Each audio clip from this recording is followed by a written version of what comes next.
Hi there. Welcome to Orbital Adventures, where we break down science's biggest mysteries in just 2 minutes. What if I told you there's a moment when day and night become nearly equal everywhere on Earth, a natural reset button for time itself? This isn't science fiction, it's the spring equinox, an astronomical event that determines Nowruz, an ancient celebration dating back over 3,000 years. Unlike the January 1st New Year, based on human-made calendars, Nowruz is set by the motion of our planet through space. Here's the science. Earth orbits the Sun on a 23.5-degree tilt.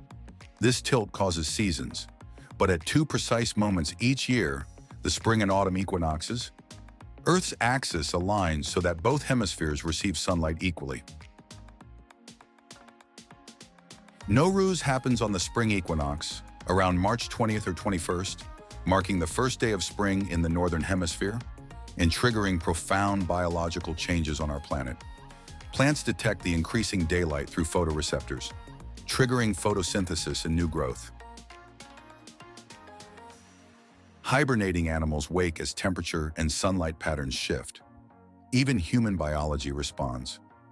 Our circadian rhythms, which control sleep and energy levels, subtly adjust to the changing daylight. And before Nowruz, an ancient ritual called Suri, the festival of fire, takes place. People leap over flames, symbolizing renewal. But scientifically, this is a combustion reaction.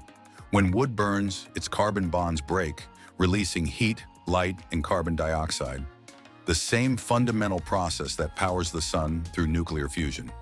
So, Nowruz isn't just a cultural tradition, though it's well worth reading about, even though we didn't cover that aspect here.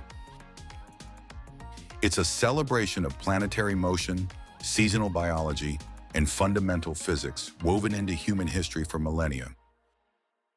Thanks for watching, and Nowruz Mubarak.